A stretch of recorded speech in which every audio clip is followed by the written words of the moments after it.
Take 5. All right, what's up, everybody? This is OpinionOutlaws. The only thing you cannot say is you cannot say that. So yeah, welcome to our second episode of the season 4. We are today here, gathered here today to celebrate the freedom of speech. You know, just forget about it. Let's just cut it out. Anyways, we are here today to talk about what exactly. Or you want me just to elaborate? It's just summarize. The difference in communication, basically, Yes. and the commonalities in communication. Yes, exactly. To summarize, we're talking about communication, why it's important that we are able to communicate effectively in a way so that we can see eye to eye. But before, It might not necessarily eye to eye, but you know. So Depends on where I you mean, stand. what I mean by eye to eye is that we understand each other and we can respectfully disagree if we want to. But before we go do it any more deeper, make sure to like, comment, and subscribe. And yeah, exactly. Like, comment, and subscribe. And if you enjoy it, save it, share it with your friends, blah, blah, blah. Anyways, let's get down to it. So, since this was actually Ideal's idea originally, so tell us a bit further, what made it so important that you wanted to talk about communication? Under the bus, who? I can answer it. I threw you two under the bus when you had to do the. Let's see what you got. But yeah, the reason why I said it because we had the theme as a commonalities, right? What are the commonalities that people have? Because the last theme in our last season's theme was the differences. What are the differences? And now what are the commonalities? And one of the key elements of human being is the communication. Closed mouth will not be fed. There is an old saying. If you don't open your mouth, if you don't communicate, you will not be living for a long time. It doesn't mean that you just open your mouth like I'm doing right now because chopping shit. But it means that you communicate your needs or your wants in a certain way. Everybody has those. You cannot live without eating. You cannot live without sleeping. You cannot. How about a kid who doesn't know how to talk, for example? They still communicate, right? Talking is not just communicate. So that is the reason why we chose this topic. I brought it up in our group and then both agreed that yes, this is the topic that we would be talking in the next episode. Currently this.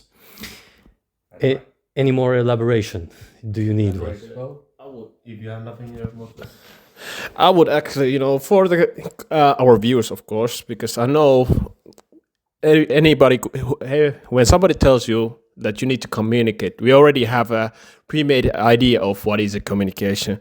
But what about to somebody who does not understand it right now? We should kind of like clarify what is communication and what type of different communication we have or way of communicating with somebody else. That's a good question. Oh, my boy. You gotta start with the basics. My boy. Actually, you had the definition of a communication word. Well, more to put it more specifically, the origins of the word communication. I'm just reading from a quote I found from this article from Nutrition Communicator. Anyways, it goes like this. The word communication is derived from Latin word communis, which means common. You see? So basically, we can more effectively communicate when we learn what we share in common, what is a great starting point for creating connections, building rapport, and over time achieving unity. You see? And in the article, they go to say a bit further that communication that builds unity begins with curiosity to truly learn about others, listening to one another, and hearing each other's stories and dreams. So to me, what that means is basically you are willing to put aside your own ego, let's say it like that. So you have a very strong opinion about something, but you're willing to put that aside for a moment. You don't dismiss it or forget it. You just put it aside for a moment and you are approaching another person with his unique story, with your open mind. You actually hear his side of the story and see where your difference comes from. And you learn to put yourselves in that person's shoes. You see the difference and say, okay, well, that's fair. And therefore you kind of see, understand.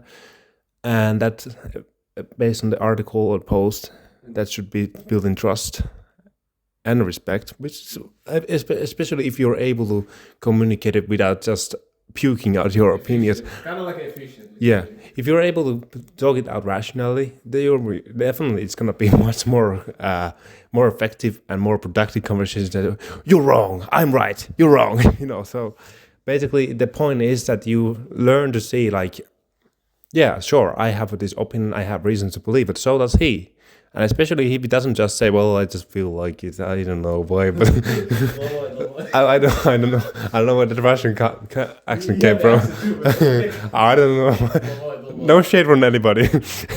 But anyways, that's kind of the main point of how I see it. So it's basically about forgetting your own ego and not being too overly proud about your opinion, but you're actually willing to see, okay, so what makes this person disagree with me, and therefore you can see where does that gap in your views, what is the reason for that. So what's your take on it? Yeah, well, you're Actually, I wanted to ask to prove it. Like, is that the way you have perceived communication, or is that right now that the thing that you told us right now more of like a generic version? Because I want also to hear your personal way of understanding communication.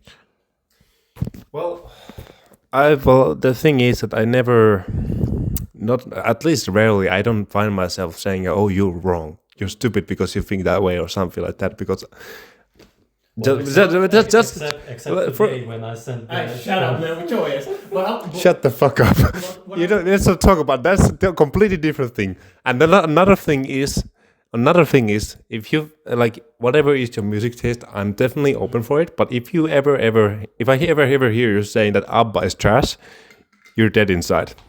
So that's about it. But okay. More toward, I mean, more of like when somebody tells you like you need to communicate, for example, with ideal. How do you understand it when somebody tells you to communicate the word in itself without like actually going through the generic? Somebody tells you to communicate. I think it's not really about what you say, but it's more about the intention behind of it. Also, like, are you actually talking just for understanding, or are you trying to one up the other person, right? Because if you can sense the tone, if you have any sense of like about communication, of nonverbal communication, you should be able to kind of see between the lines. Is that person actually willing to discuss it, or is he just wanting to say in your face kind of comment like, "You are so stupid," "Oh, I'm so much better than you because you don't think this way"? Although the fact is that every opinion is subjective. You have every one of us has a very subjective view of things because our own experiences, our raising, education, books have we read, people we met, a lot of stuff. So of course we're gonna disagree on some things. Me and Ideal, me and you definitely agree on a lot of things, right? But we're not still having our hands on each other's throats because of it. Not at least for now. Hopefully. Knock on wood. I disagree. Fuck you. That's what I was trying to get at, like to see your view on the comment, and also towards you, of course. We need to hear like, Why me? You guys doing this, man? man, shut up and get into the subject. So, what about you, my boy? When somebody tells you that, when they speak about communicating and you need to communicate with somebody or etc., how do you understand the word or the in itself? Thank you very much. Okay. All right. I understand it as receiving and giving the message that you want to give or to receive. Now, usually why you give a message to someone is based on many things: needs and wants, power, manipulation, whatever the case, seduction. There is there is a lot of reasons why you message to one another, and usually I look at communication as most of the communication happens without words, without talking.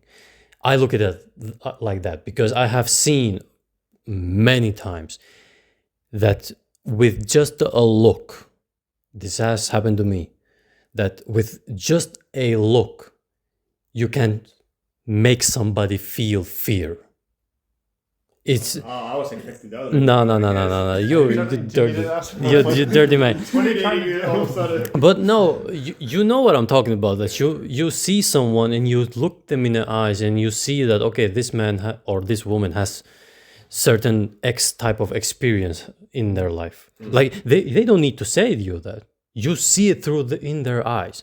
Example, communication, right? Or their body language. Are they relaxed, or do they have a hand over their leg, or do they have a leg over the other leg?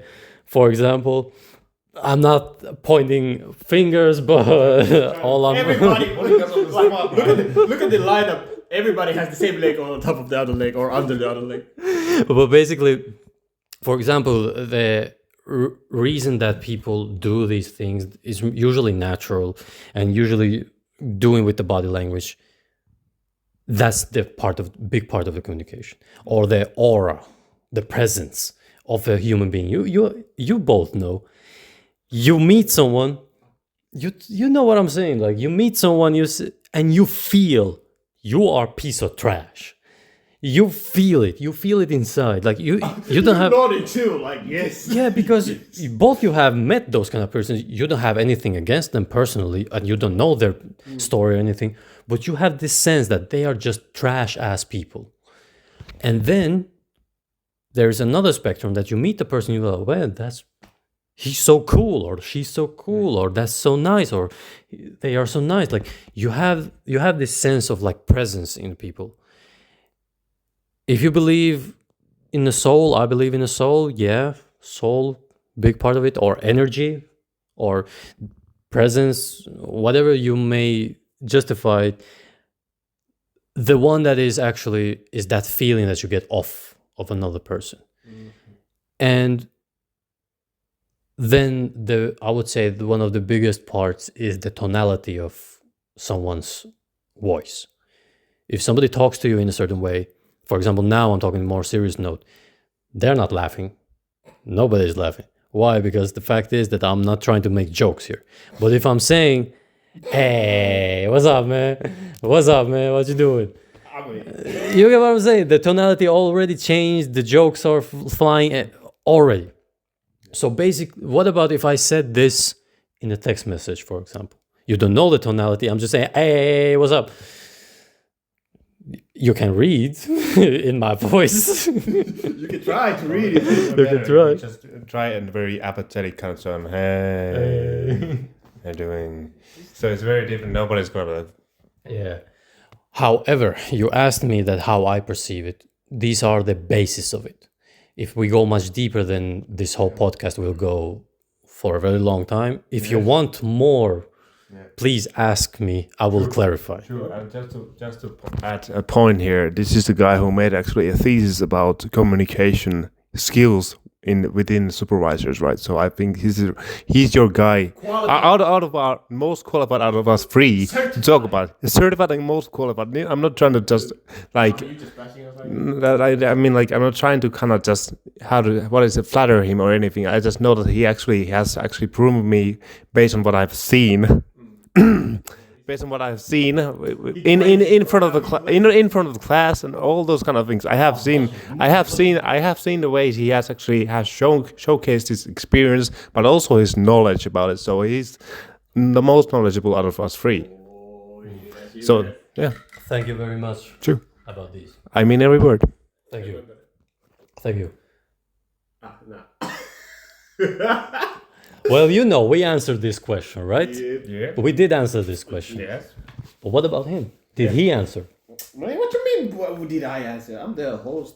Did you answer? No. So what is communication? So, somebody says communication. Communication is the key, right? I got you. So, first of all, when somebody tells me about communication, the first thing I understand out of it is, well, like you mentioned before, about it can be a verbal or non-verbal way of like, the main point is to send the message that you want, like, was it to control person, to make them understand your emotion, or to pretty much anything that you want the other one to perceive is communication. And like we mentioned before, you can look at somebody with eyes without even saying single word. Though I want to push back a bit there because you said it was someone. You said something like someone should see or something like that. Should this person actually see the way you see it? Because if I heard correctly, if I heard correctly, one of y'all said that someone should see something in a certain way, but I think that's not really exactly what should happen in communication. Yeah, sure, you can do that, but nobody should perceive it in any other way than he actually does. But I think that the more what you're going after a bit more is more like hearing it out, but not trying to like, oh my god, you're wrong, you're such a blah blah blah kind of person because of that. But actually, okay, so that's interesting. What makes you think that way? And then you kind of learn to see the world with this person's eyes you're talking with, and therefore you go, oh, you can see that way as well. Oh, I see, that's wrong. But I still respect that. But that's the point when, because as the question was like, how do I perceive the word communication? So from the person who's trying to communicate, it's basically you trying to send your message to that other person in a way that they would understand it. And there comes the part of example, somebody who's deaf, in a sense. The way they communicate is by signs. And also some other groups are using the same signs as well to send a message. So other than that, and of course then there's the other type of messaging as well, like social media, advertisement, all that. They're all one way of communicating to us. And later on comes the question, which one are good way of communicating and which one are effective and etc. The ones that you both were touching a little bit here and there. But that's overall like my understanding of communicating. The way of trying to forward or send your message to another one to in a way that they would understand how you feel, how you're thinking, or overall your perspective. So will it be a good communication is different thing. That's a whole different subject, but it's overall that you just want to send your needs to that other person in a way that they understands it. Yes, sir. Now, can I ask a question, or did you have any questions? No. Did you? Actually, I thought you were asking a question about like the ways of communication, but do you think there's a difference in the form of communication? Like, how do you see, like, do you agree with how would I put it? You said it so well just a moment ago that when we are talking about something, is there a difference for context on how to communicate about certain things? For example, in conflict, I believe myself that you should never and ever send, like, if you have a conflict happening, you shouldn't send text messages. You should just use voice message or maybe call them, or even best case scenario, I think is you should meet the person, no matter the distance, unless this guy is living on the other side of the country. Of course, that's a bit different, but at least phone call or something like that. So how do you see that? Is it toward me or is it overall? Anyone? Me? Gotcha. I feel like you want to slick back a little bit. Yeah, listen, can I just mention something? It's crazy because this has happened before. Yeah. This is a deja vu. I don't know if you know this, but the last time we had about the communication, the same thing happened, that you two guys were talking and I'm chilling over here. And I'm going to be honest, I like this. Now I like this. He's having it easy. Yeah, so go ahead. Don't worry, I'll push it back to you. But to your previous question, like, how much do you believe that context matters when it comes to ways of communicating? A lot, because as we kind of agreed a moment ago about compared when he says it directly to you something, and he writes it down later on in a text message, you kind of take the same message differently based on the tone and how you can like visually see when he says it and hear it.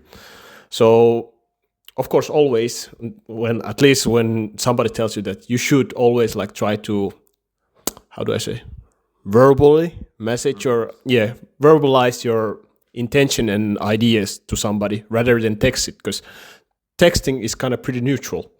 It's hard to like understand somebody's feeling when they write something down, and I've been victim of that as well. Like somebody writes something down, even though their intention has been clear and pure, but the way they wrote it down sounded very, because as humans we tend to like create a scenery in our head based on what we read, and when we do not fully understand or comprehend what were they trying to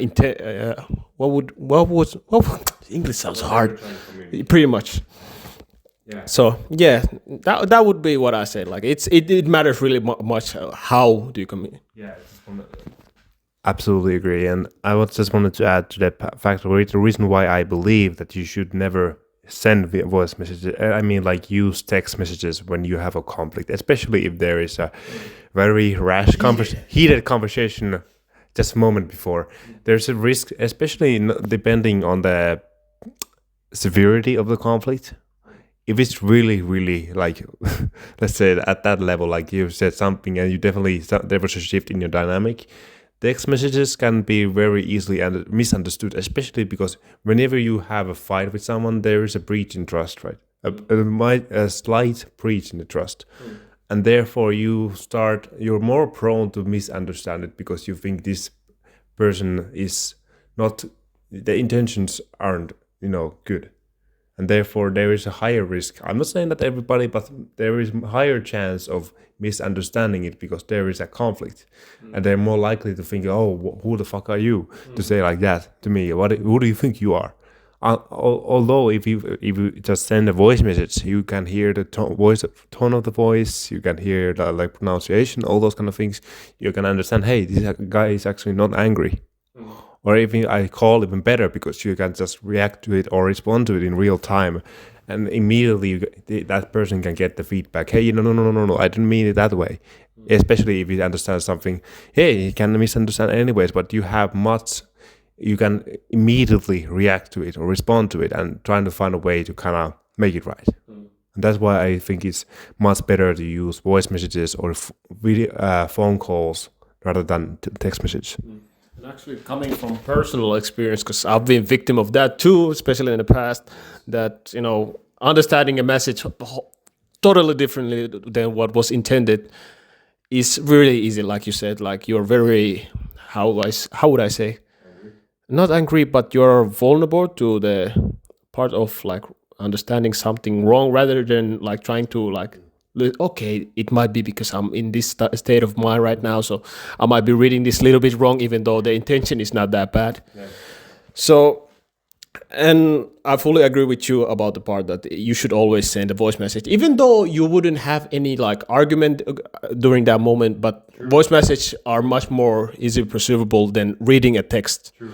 Yeah, that's true. Even if you don't have a conflict, especially if there is something that can be easily misunderstood, even without a conflict, or something that is very major thing, I think that person deserves the respect that you actually, it might be uncomfortable to send voice message or whatever you feel about it, but still, I think it's worth it to kind of just at least put yourself out there a bit more than just sending a lazy text message. And I mean, I wouldn't necessarily I'm not trying to bash at the sending a message overall. Of course, if you want to be a formal and have True. But that's why I said the context matters. Yeah. So in my personal view, I would rate it in a way of text messages are usually for texts are usually for formal things, or example reading a book. Of course, we can say with the books it depends, how you will visualize the scenery, but usually it works with books and stuff, so on. Next comes the voice messages, because you will hear the tonality. Okay, that person, he said this. It sounds, when you read it, it sounds bad. But when he said it out loud, I'm like, it's cool. And third one, actually, which I would more support is video, being actually visibly seeing that person. Because what you mentioned earlier about body language, it shows. So even though we might be chapping like fun, joke and all that, but if my body is shut in, you will kind of get an automatic message that some ain't right, some ain't fully right. Yeah. And that's the easier way of finding out, for example, if your friend is having a tough time. So that's how it, and actually we be chapping back and forth, which I like, but the same question actually goes to you, Peter, what you said about how do you perceive the, when somebody, the context of somebody sending you just a text message or sending you a voice message instead. Because you think you go slick out? No, we ain't gonna let you. I was just handing it Piri, could you continue? Well, I can continue if you want. Yeah, go ahead. Yeah, because I do remember. I remember back in the day because I used to play in a band, and we had back in the day we had this kind of manager kind of person. I remember we had a lot of fights with our band members. Let me tell you, it was like we was described it was some like Clash of Titans kind of thing. Like we had huge egos, both of us. So so that's what was happening. So, but this one thing I learned from this manager person was that this won't translate well into English, but I will try. When there is a disagreement, matters are fighting, not people. Right. Kind of like ideas. Yeah, ideas are having the conflict, not the people. Yeah.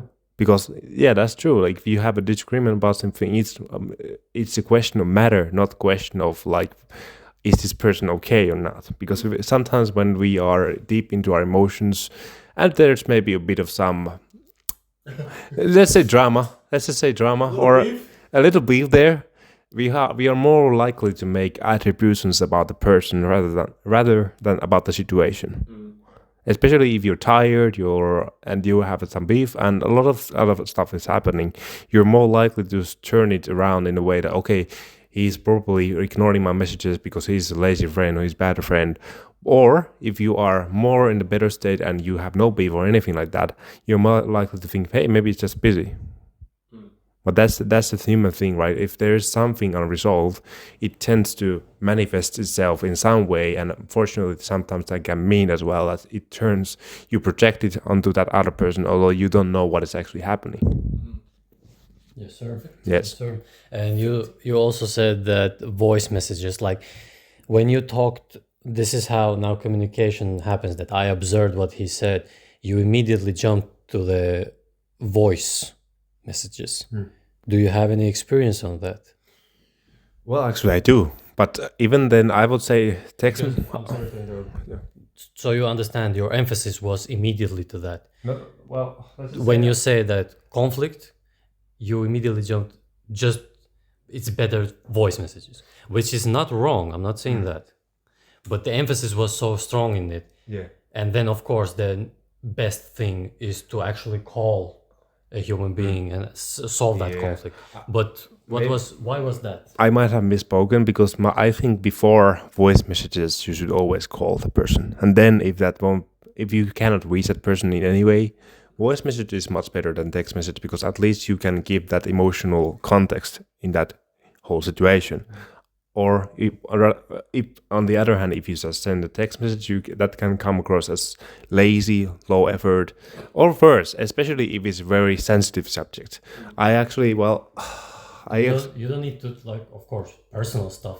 Well, nobody needs to know that. Yeah. We're talking about just an example. Yeah, well, I can give you an example because we have kind of gone through with that person myself.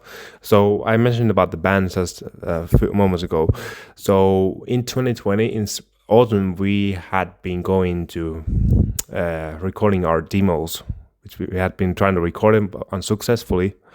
So we had been going back and forth, and we were in the rut. Basically, Ideal knows the story. Basically, we were kind of on the very different pages, and so one day I received this 5-minute voice message from my other bandmates, and they had reached a conclusion that this is not working. We want to do some other stuff, so we are gonna put the band on the break. So even though it stung, definitely I was shocked because it was like someone pulled off the rug under my feet. But I would say it was still, in retrospect, it was much better to hear it from voice message than just a lazy text message. But I think like in those kind of situations, the problem was that we weren't communicating, right? And that caused the whole situation, that caused a drift, and there was such a huge gap of understanding what was happening. I thought we were doing great.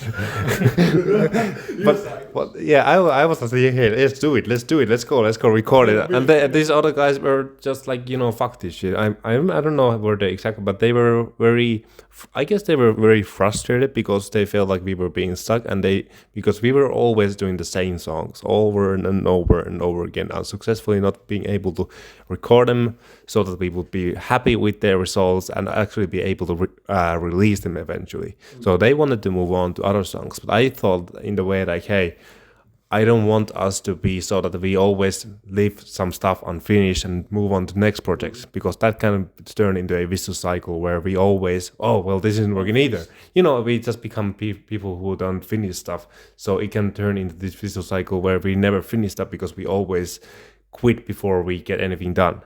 So that's where our drift came from. But until this day, there is still, like, we have figured it out, but there is still a minor disagreement. But fortunately, I can say that it isn't as severe as it was back then. Yes, sir. But I think, like, in that situation, the voice message was better than text message. But I would have hoped that the phone call would have been, because I was already living here in Kuopio, they were in Oulu. So that was kind of like, I understand also there was a distance kind of thing, also maybe impacting more or less. But to be honest, I guess if I would put myself in their shoes, would I have done exactly the right thing? Very likely not. So I have to give them I have to give them also a bit slack, because you cannot expect to know exactly what you do, and we are not perfect as people, right? So everybody makes mistakes, and they have admitted that it was a mistake. So it is what it is. Yes, sir. Yes, sir. Thank you for the story. And I don't know if you have shared this before. Maybe you have shared season 1. Yeah, I know somewhere he has shared it as well. Yeah, he asked actually about the context. Yeah, you're trying to This is a prime example of the context, because the more he told the story, the more we realized that there was not a lot of options left. The distance, the progress, the communication, everything started to fall off little by little. Now think about it, that you would always travel to Oulu many hours just to do the recording studio. It's not maybe ideal, hey, but it's not maybe the ideal scenario where this guy from, we are talking about 4 hours, 4 hours, and listen, 4 hours to go, not to come back. 4 hours to come back, 8 hours a day. Okay, so you go to the station, you hop on the train, 4 hours there, or let's say you had a car. No, you didn't have a car. I might have a car there, but very likely I will always take train or bus. But anyways, the trip will last about 4 hours anyways. Yeah. And not just that, but also being able to do, like, if I would take myself back to those days in 2020, you do remember, like, we were really we had a lot of courses going on around that time. If you It was bullshit, because every teacher in 2020 online course read. Like, it was just a stupidest thing ever. However, I digress, because as a teacher, maybe I would have done the same. exactly. Yeah, maybe I would have done the same. We know already, Tayo. Maybe I would have done the same. Maybe I would have done the same. Yeah, but I'm not taking it away. It's stupid. Yeah. It was stupid. I would have probably done the same thing. Don't club it. Anyways, so to put myself in their shoes, like, I had, like, even when I was able to, like, travel to my home city, I might have had, like, max week of, like, time there, but that was only, like, during autumn holidays or Christmas holidays. And the other times I had, like, let's say 2 or 3 days max when I was going there for a weekend. So there wasn't that much time either. And we weren't, at least I wasn't that, and until this day, I'm not really like the, high techie guy. I don't really understand about the, like, how recording software works or that kind of stuff. So that doesn't help either. So we weren't really in the, let's say, in the most optimal situation to work on distance either. Yeah. That's what I said, that it would be, it was bound to happen. Just the question was when. And now you described the relationship between you and the band, but this is not some thing that people don't experience when they have a long distance relationship. Unfortunately, Fortunately, I have seen also these kind of relationships where it actually works out. But the long distance thing, it doesn't last for like 5 years, for example. I never heard that a long distance relationship have lasted for 5 years, where both are just because of the work or because of the school or because of other thing that has put them in this city and the partner lives in another city for a long time, and have never heard it that the long distance relationship has worked. I'm talking about the long period of time. But short, for example, 3 years, 2 years, yeah, I've seen that happen. But then after 2 or 3 years they reunite again. So has it worked? Difference in opinion, right? Yeah, I'm going on maybe a bit of a tangent, but one of the aspects of any romantic relationship, especially, isn't that kind of the closeness kind of thing? So long distance relationship by long distance relationship by default are not in the favor of the relationship, like by default. By default, all I'm saying is in an example, an example of how we can correlate this, your example with this, even because your example is not a common one, right? I don't have a band. I have never been in a band. Have you been in a band? Yeah, the Black Disciples. Don't bring Jesus into this. Hey, yo. Don't bring Jesus Actually, into the this. weird part is in America, the Black Disciples are gang. So when I took an example, it was more that people have more experienced it. There are a lot of more people that have experienced long-term relationship than being in a band, But yeah, going to another city. But there are same traits to like long-term relationships, because in a way it is kind of, well, it's I don't want to say it's a marriage because it sounds corny and stupid, but there is still kind of that kind of aspect. You have this kind of sense of brotherhood in a way, especially if you have only guys that you kind of share with others. And yeah, it is, well, it's not relationship, but it still is kind of like there is a kind of similar dynamic to it. Yeah. So I'll now answer that context thing that you asked me.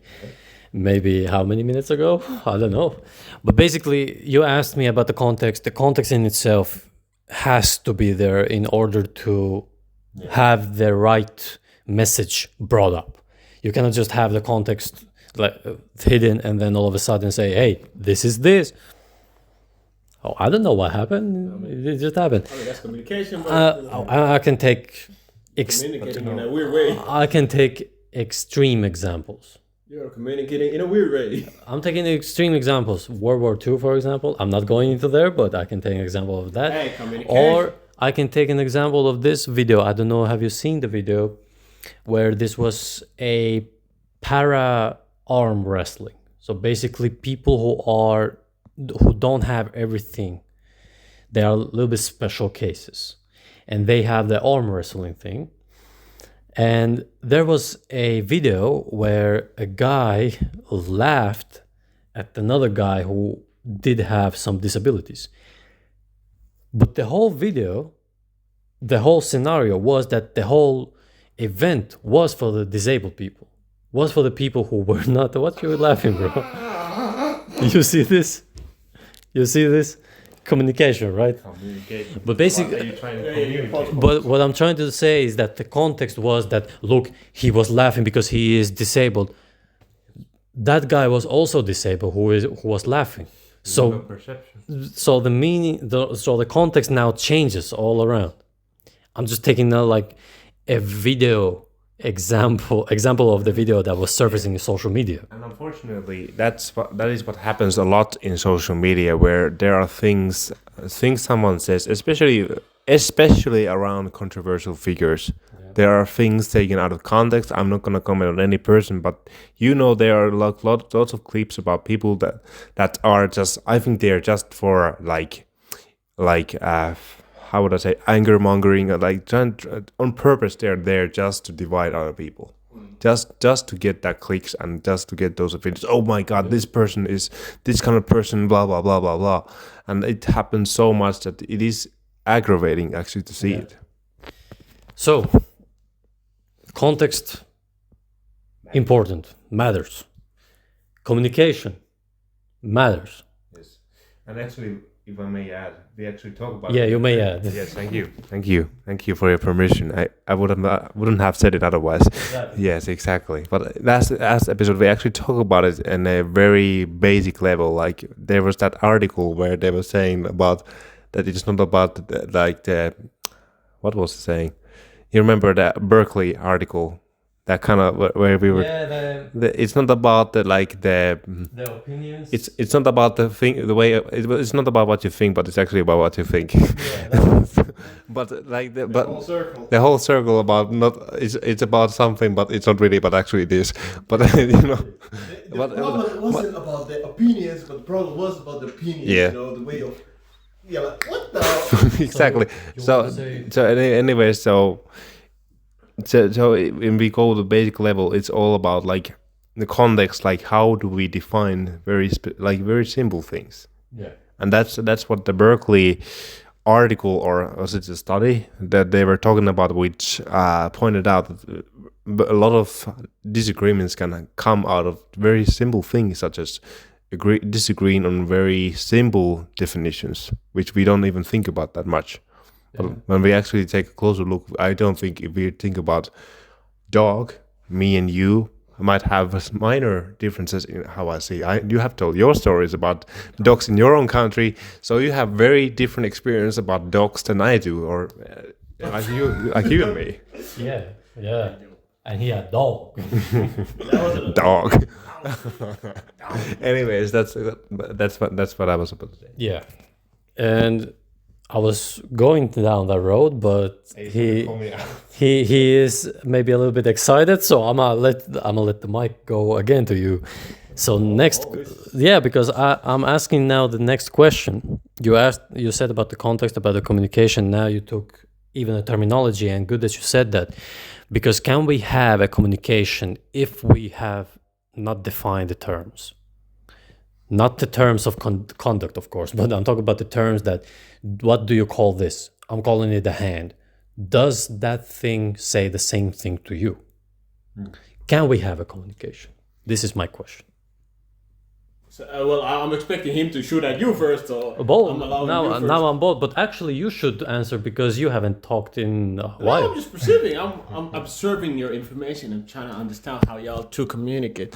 But on your part, like your question is basically, if we don't define the meanings of things, can we still communicate? Yeah. Well, we can, and good demonstration of this is people who travel a lot.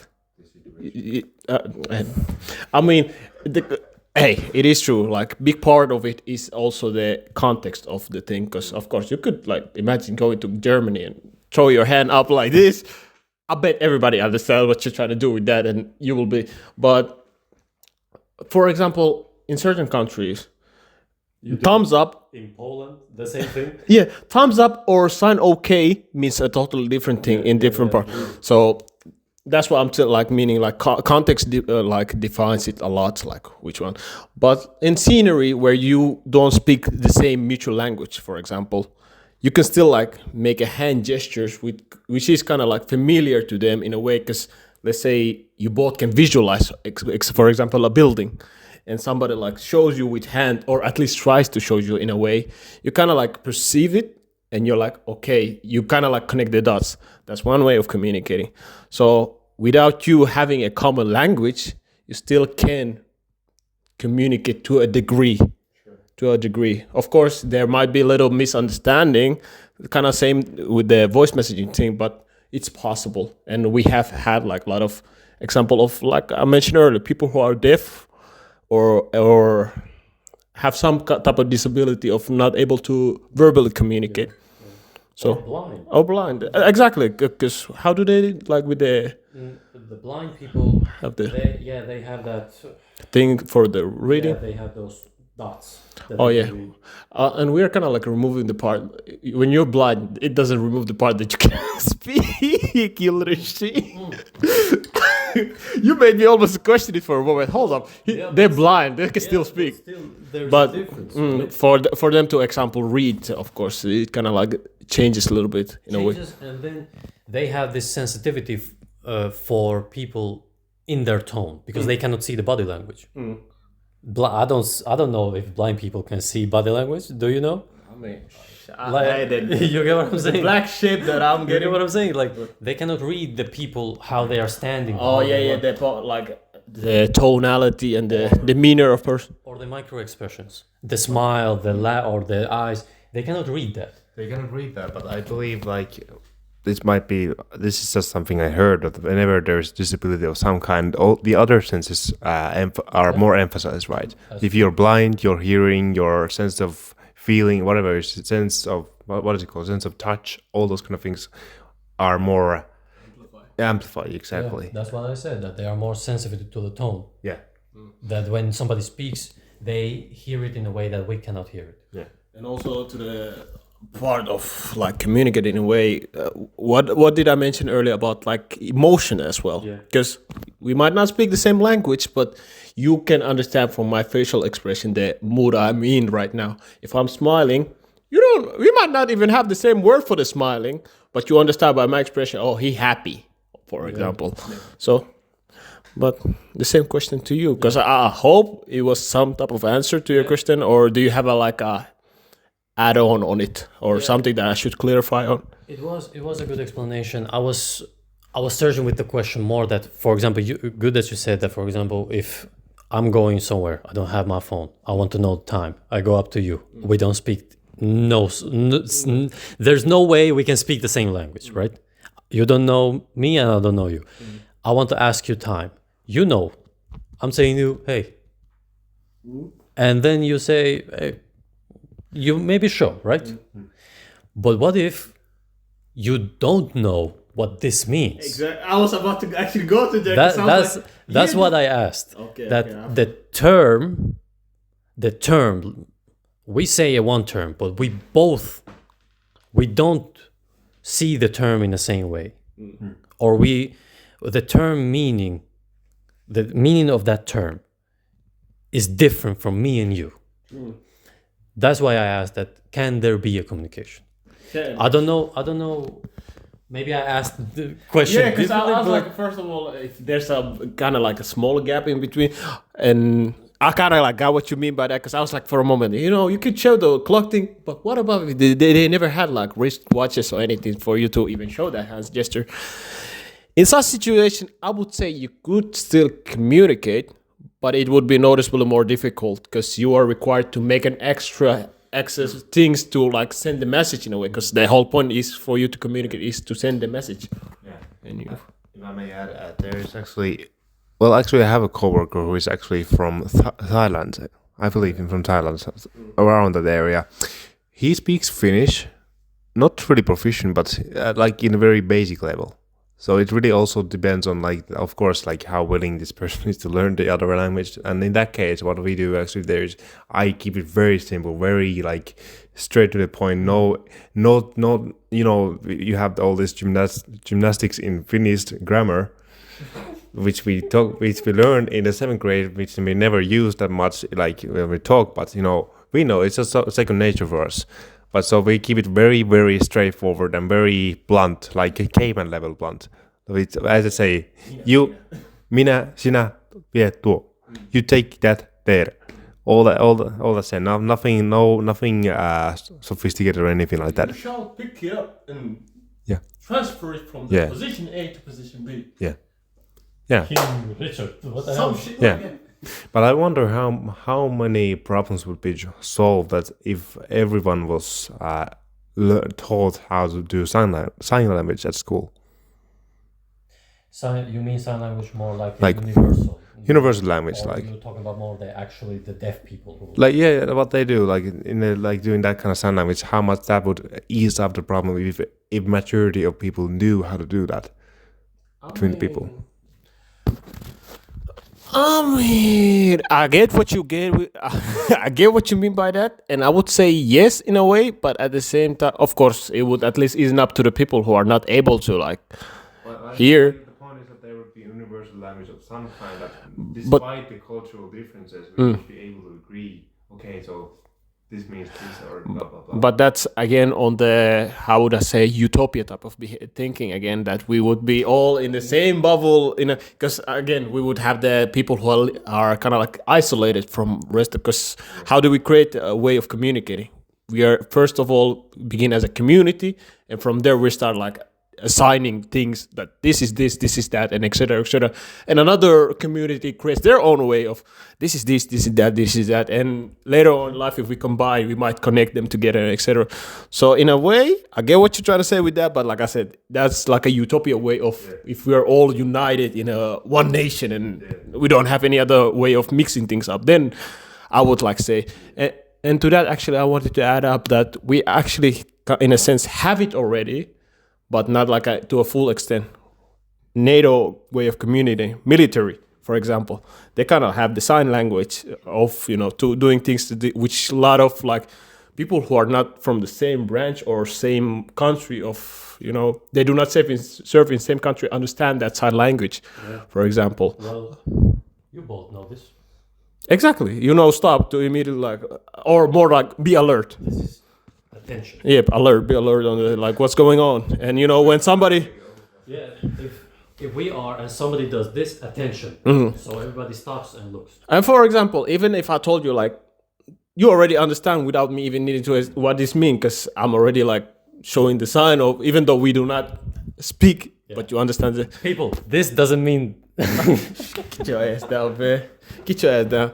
So I get what you mean, and that's what I'm like trying to say. Like we kind of already have it in the degree, of course, not to extent of like to day-to-day basis, but large enough, and we would require that we would be one unity in the order to even that work. Because next question would be to that, like, what about the ones that are not able to see? How would you like correct to that? Should they learn hand signs and not really like understand what they're signing? Exactly. That's what I'm trying to get at. Like it's kind of like Let's just leave out all the rest that doesn't work. My way is the right way. right way is right. Why are you questioning my ways? Come on, man. But you get what I mean. What I mean by that, like it's kind of like utopia way of world. True, but like my point is that we would find certain way that we would like maybe that would take more than one language, but we would find few languages that would work for everybody.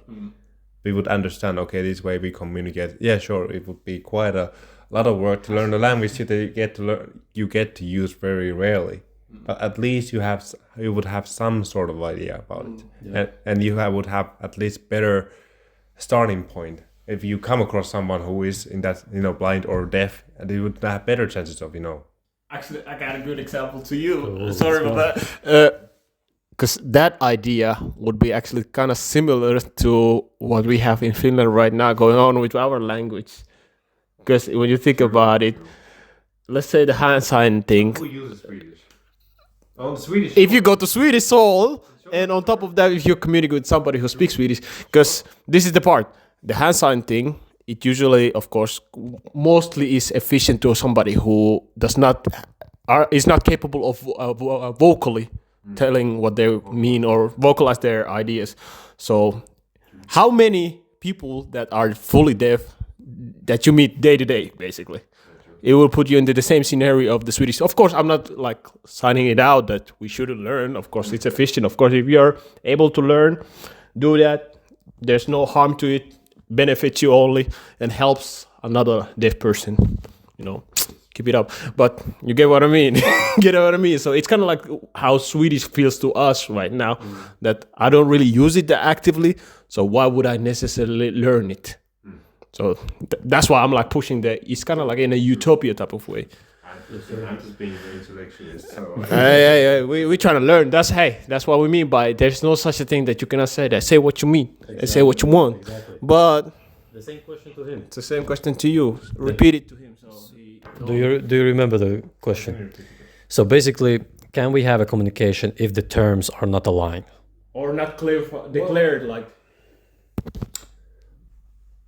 Well, the thing is that all communication doesn't happen by just words, right? Some of the communication happens also by facial expressions or hand gestures or that kind of stuff. So if you don't share the same language, you can still try to point things. Hey, if I want to say, can you bring me that? you got to do that, or just an example, like those kind of things. You got there are like, you're just trying to shady me. Yeah. So anyway, man, it's throwing me under the bus. Anyways. So for example, before he rudely interrupted me, Did I say something? I mean, like shading. Excuse me, you were shading me before you started shading me. I was saying that there are more than just communication via words. Words isn't actually words aren't really the most important thing. The most important thing is how do you get your point across, right? So, and there are multiple ways of getting your point across. If I can say one word in definitely in a very many different ways, and each way of expression can emote very different reaction within you. If I say hi, you might say, okay, hi, well, this is happy guys. If I say hi, you might be, okay, what's wrong with this dude? Who killed your whatever dog? But so every one way of saying it, like, it's not about words, but also non-verbal communication, right? So a lot of things play a role there. But if our definitions are aligned, if you are able to communicate, I think you should at least find a way where you see eye to eye enough. You don't need to have everything like completely aligned, but at least you have some sort of place where you get along, right? So that there isn't that much huge misunderstanding, which can, it can lead to a lot of, problems. One thing I actually want to add up to that, because like you said also, that the communication doesn't always happen by just us verbally speaking or by purely words. Have any of y'all noticed that when we speak, at least how I would say people who are kind of like trust in a way when they communicate is, have you noticed that on top of your verbal words, your body, how we use gestures? Have you noticed that? Because I'll be looking at Pyry, and Pyry also does it. And I'll keep, you see me doing it all the time, that you use your hand gesture to, how would I say, emphasize your topic, because it brings out more, like, rather than me just saying, I'm automatically doing, but I'm thinking my thoughts, it kind of dulls out your message. But when you add up the hand gestures, it kind of like gives a tiny bit of flow into what you're trying to say. Man, I'm trying to be harmonic. But it's funny thing you mentioned. I was actually reminded that when I was doing a customer acquisition some time ago, but we were doing our company provided us this training where we went to hear out this woman who was teaching us about non-verbal communication. I don't know why, because we were just telemarketing pretty much. But anyways, it was mostly for our customer acquisition workers and the salespeople on the field. And one very interesting kind of turning point, very minor shift for me was like, how do you communicate? Like very small things can impact the amount of information you gather. For example, if I had like my hands tied like around my like body like this, if I have a very close body language, I won't be gathering as much data as if I have like my body open. That's a very small thing, but the more open your body is, actually immediately impacts the amount of information you gather. What amount of information I gather from you or you, and vice versa, right? So it's really, that was kind of like very, I would say, it definitely did kind of change the way I view communication in many ways. And it kind of adds up the way you absorb the data, because if you were just sitting hand crossed and telling, most of the things that you would be saying would be just flying over my head, and I would kind of be listening to you. Or correction, I would be hearing you, but I wouldn't necessarily be listening to you. But when you have the extra gesture of me kind of visualizing you at the same time, I kind of absorb the information better. At least that's how I personally feel. And I'm guessing y'all both will be in the same scenery. And on top of that, the gestures that we add, it kind of like gives us a sub-message to the actual message that you're telling. Because, for example, when I'm speaking to you and I'm showing the hand gesture, like you're kind of like subconsciously saying like with my hand what my hand is meaning as well on top of what I'm saying. So kind of funny way of like, and this is a small demonstration of communicating. in a way without necessarily just. Do you guys want to hear a joke about this? Oh no. Go ahead. But this is actually what this is true story that actually happened here in Finland. Peter, last time we heard the true story. It didn't end well, but let's. No, this actually. We'll see. We'll see. Cut it out. If it's bad, y'all not even gonna see. Well, this actually, and I've told both of y'all this story before, but it is a true story, but it had the humoristic aspect of it. Basically, in Finland, the communication, like this more extravagant communication, or flamboyant, I would say better, is not that common. Huge no-no. Like huge no-no, right? Even when you talk with your hands, it's very uncommon that the Finnish people talk with hands or with body at any way. It's very like it's not common thing. Maybe now it has started to be more because of the social media. Yeah. Not only social media, Social we don't media. like to. We don't.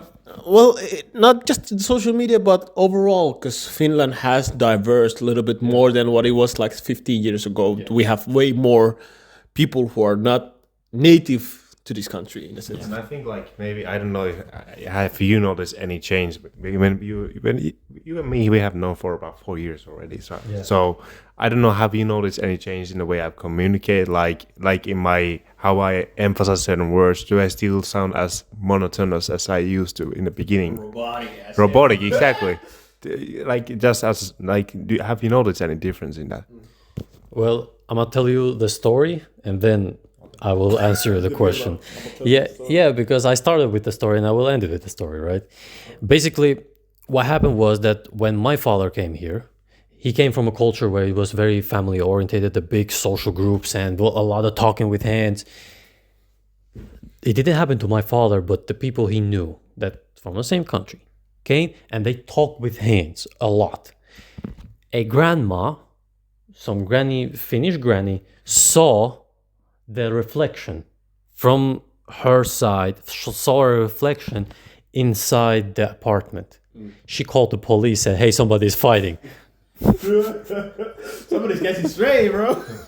And the police came, open the door. These two guys were like, what? They went in the door, they opened, like, what's wrong? Said, hey, we had a complaint that somebody is fighting. And the guys were like, well, no, we are communicating, like, we are talking, we are chapping shit. Like, what's going on? You get what I'm saying? But this is an example. What I'm trying to say, for example, the talking with hands. It's true what happened, but it has a humoristic aspect that what can happen from the differences. From the differences. Like, well, think about that. If your culture had always been in a place where you don't do this. It kind of seems... Basically, and then you see from your apartment to the next, through the drape, from the shadows, that two people are doing this. Especially if they're very strong, like that kind of expression. And the tone, because especially people who come from like different countries, for example, Italy, from your Albania, from Africa, some type of... we are loud on top of that, so you can imagine all the hand gestures. It creates a whole scenery, like what's going on? Like is drama going on, or are this? But in reality, that's the way they communicate. But there's actually a funny story. I think I told you both about it when my parents were visiting my sister. My sister lives in Melbourne because her boyfriend is there. So my sister's parents and my sister's boyfriend's parents, they were kind of meeting along, and. My parents were just having a casual conversation about going to the mall, getting some stuff in Finnish. And after my parents have left their place, the boyfriend's parents came to my sister and like, why were they so angry, your parents? Well, they were so angry. But you know, that's the thing, because we all like, blah, blah, blah, blah, blah. We speak very like, we don't put time as emphasis, but because my father has very stern kind of way. He's not angry, but you know, has that kind of fuck around, find out kind of tone. You know, that because you know, that kind of father I have, like, no, don't bring that shit here. But he has that kind of like tone, like no bullshit kind of thing. He has a sense of humor, but he has that kind of presence, like stern, like don't fuck around. but he speaks very clearly. Yes, exactly. And well, both of them, I have never thought about my mother sounding angry that much, but I can see it from their perspective, like how they're gonna like. What do you mean my mom is angry? But I mean, I mean, of course, my mom is angry sometimes, but not that her basic tone would be angry. Yeah. Because, well, but maybe I sound angry as well. I don't know. No. But then you asked me that how is your communication changed from the time that we met to the time that now?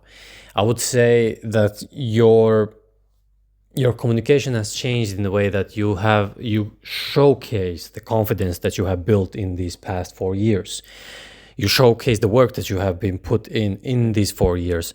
However, there is that place where it still is that monotonic thing. And we talked in the last time as well that the mumbling thing. These two are the things that they still need to be in the better place that they are right now. Honest. This is my honesty about these things. And this is not just me, unfortunately, saying that. We have some listeners who have commented on this. And Leave down comments down below. Give me some feedback, please. so these two are, but however, if let's say, for example, we go back in time and say to the Puri in 2021, we two met, and we say to him that, hey, let's do a podcast, it would be a little bit different. A little bit different. It would be a more mumbling. There would be a lot more. It would be more. And see, I don't know how to speak. It would be more like that. It would be like more probably like this thing. And good that you said that.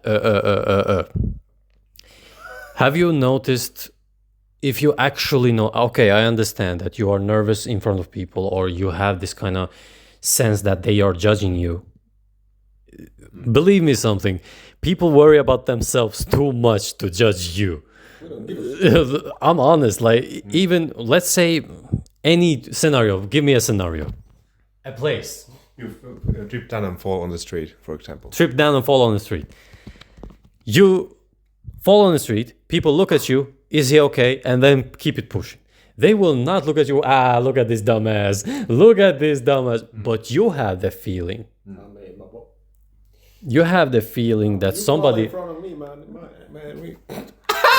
But there's a difference, of course, between like what kind of like is this person someone I like I know, because actually I can imagine you two guys being at the street, and if you trip down and fall, I can definitely see him laughing. I have to get better friends. Yeah, and here we are making fun of his pain, or but even if someone actually was there, like something like that, that tells more about that person than about you. Yeah, because that person is, unfortunately, he has very sad life in that case. But to that, I get what you mean. Like for me, for example, it's not necessarily that I'm thinking about how other people are thinking about me. It's more of the thoughts are running faster than what my mouth is like able to bring it out. So I'm not really being nervous about, what am I going to say right now? But I'm like, the thought just came to my head and just flew by quickly. And I'm like, what was I supposed to say a minute ago? Type of thing. Because you have that. Yeah, because I mentioned this before, like when I was, my times, a few years back. He was wild. No. But I noticed, like back then, I was able to like catch my thoughts the same time that I was thinking about them. I might not have been best at articulating them, but I was able to catch the words much more faster. Because nowadays, I feel like I also mentioned to our other homeboy that I have had difficulty of producing articulatable sentences properly for some reason. I just kind of hit a brick wall. Of course, now I'm trying to improve on that. What we mentioned in like last season's last episode, when I said like I need to articulate myself much more better. So now I'm like consciously, when I speak, I try to do that constantly.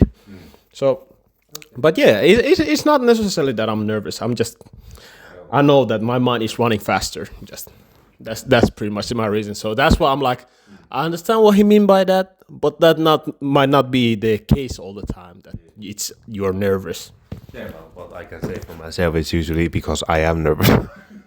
I can say like maybe not that much here, but maybe when I have actually I think I have a pretty similar problem as you do. Like my thoughts are running so fast, but my mouth isn't as fast, and I think maybe there is because when I was a child, it took me some time a bit more time for me to learn to speak, and I think that maybe plays a role why I have a tendency to mumble a bit. At least I believe that's what my mom told me back in the day. Like it took some time for me to actually learn how to speak. So I think that's where it comes from. I have a tendency to mumble. So yeah, I can only guess. Well, the funny thing is, I think both of us, or actually all of us, used to have that same issue. Even he had that same issue back in the day. Of course, the way he has improved. Man, this guy playing nowadays. He playing people's emotion on top of that. But we all had the same issue because the upbringing, for example, we could remember in middle school when teachers were like, when I speak to you, you look into my eyes. I couldn't do that back in the days because of how I was how I was like raised pretty much. Because in our culture, you do not look adult into their eyes when they're speaking to you. You gotta look somewhere else to show respect in a sense. But in school, when teachers were speaking to me and I was doing that, they were like, why are you nervous? You're lying. You need to look me into my eyes. And I was like, I can't do that because subconsciously, I'm like, she's older than me. She's my superior, well, kind of like superior sense. So I have to show respect in a way. But at the same time, I have conflict of interest because now I'm being told that I'm doing something wrong, even though through culture, I'm doing something right. And it kind of makes credit a little bit of mix in that sense. And on the speaking turf, I had the same issue. I didn't like speak that much. I used to be an entertainer, in a sense that I, do the crazy shit, hop around, so on and so on. But I didn't like rehearse no big speeches or did no class, like, how would I say? Presentations or any of that. So in that sense, I didn't like get to practice that. That's why I also have some type of mumbling in my wordings. But yeah, we had a little talk about the articulating our sentence and all that stuff. And yeah, but so far, the person who has like improved the fastest and highest quality on that subject is this motherfucker right here. Because he been, as we know, with his virgin lifestyle, he been, seducing, speaking, presenting, all of that. So Everyone being virgin when he's talking with him. Everyone leaving non-virgin. Like before they like women with him meet him, they're non-virgin, but after that they become virgins. Like just like he. Hey. Think about that. Yeah, make it make sense.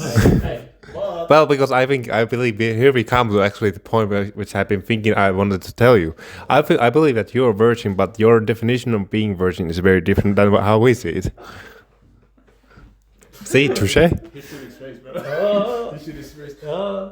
Checkmate. But Let me see. Come on. Okay. We good. If I may add, I remember you actually told us why you always say you're a virgin. You talk about outside the cameras. Yes. Yes. And the camera sees something else, and outside he's like Batman all of a sudden. Yeah. Well, Don't it's spill an the alter truth. ego, right? Yes. Hey, we all gotta have that. With the virgin man. The Virgin Man. But actually, Captain Buster Cheeks. But actually, toward the subject again. Back to the subject on the communication. What are the ways of, let's say, if somebody wants to improve the way they communicate, what should they like do or pay attention to? Because we have been speaking about communicating, doing this and that. I'm guessing the viewers might have some type of like idea already by now about the communicate, because we've been telling stories so far, and our some type of personal experience. Yeah. But let's say somebody is thinking like, I need to improve on it. What should I do? Can we digress from this question later? because I postpone the answer because I wanted to touch on one last thing before we answer this. Because we still haven't touched one simple thing, which is the communication between men and women. This guy always on the flirty shit, man. I'm not about the flirty shit, but you have experienced it more than us, actually, where you are communicating with a woman, and the conflict blows out of proportion, out of nowhere, and you don't understand what you have done wrong. And then you look at the situation like, what is going on? And this, unfortunately, is a very common thing. Now, I wanted to touch on this subject because before we start to unravel how people could be better at communicating, we touched on the cultural aspect, we touched on the linguistic aspect, we talked on the verbal and nonverbal, and there are plenty of studies about this. There's a study about this in 1956, if I remember correctly, about the verbal and nonverbal, that tone of voice actually does most of the work in verbal communication. I'm talking about over 50%.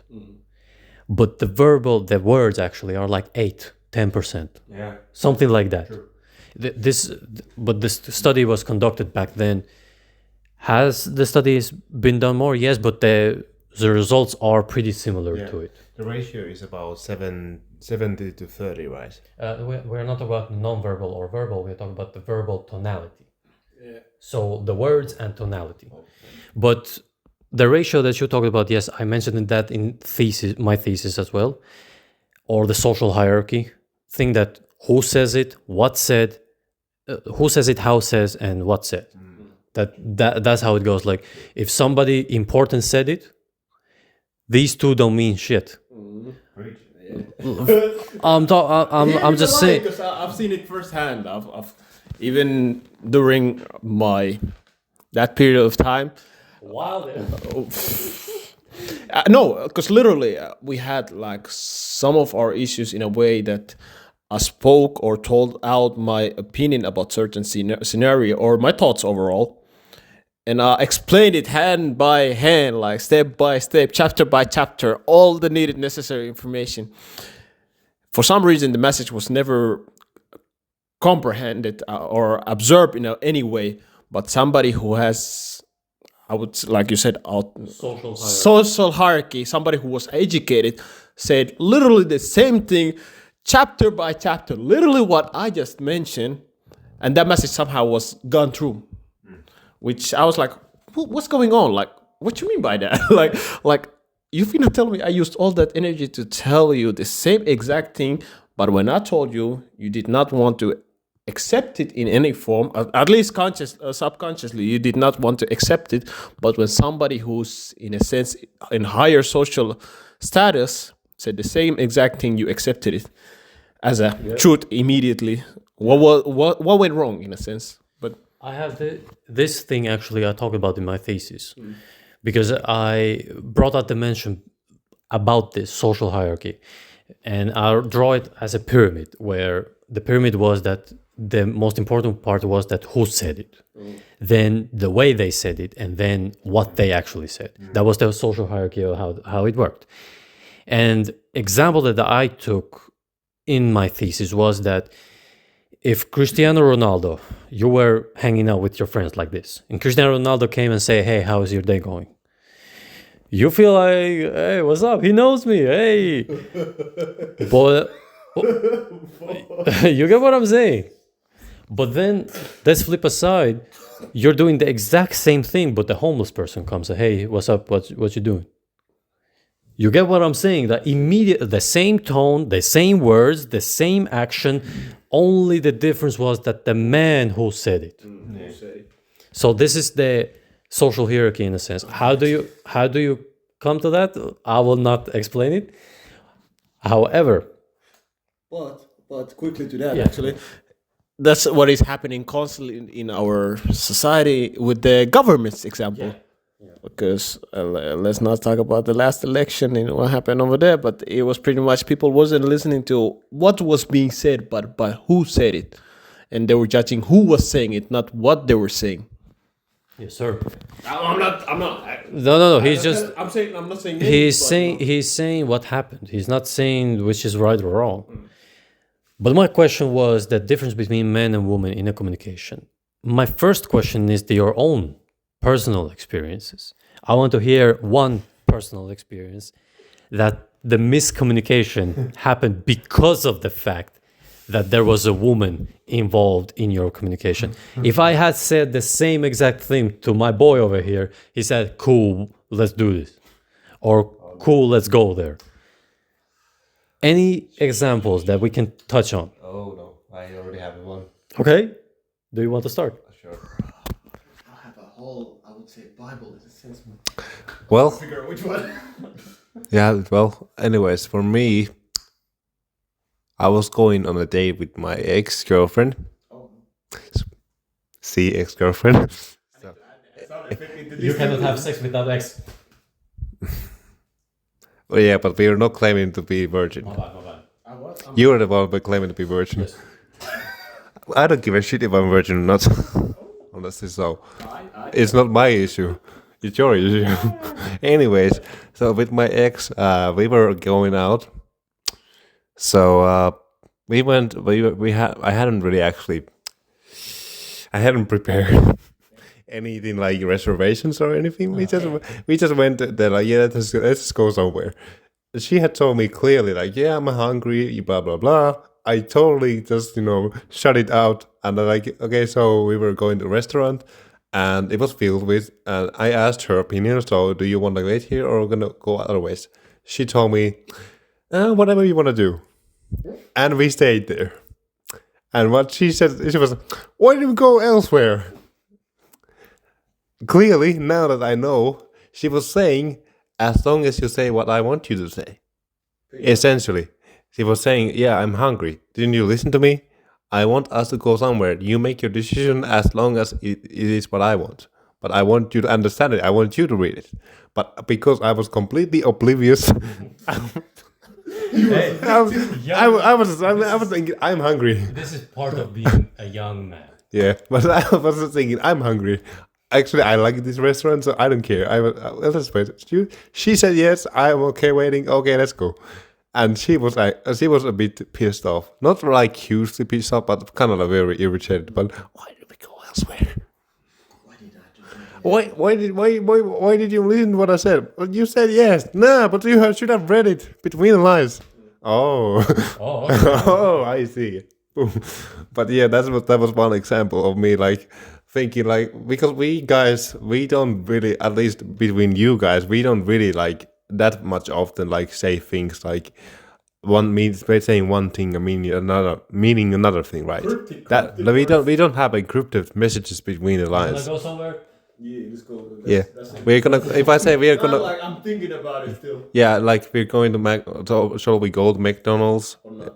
or not? If we say we're gonna go to McDonald's, it means we're gonna go to McDonald's. But with women, it's more like, okay, well, you say you kind of think you want it, but you don't actually know you don't want it. See. Oh,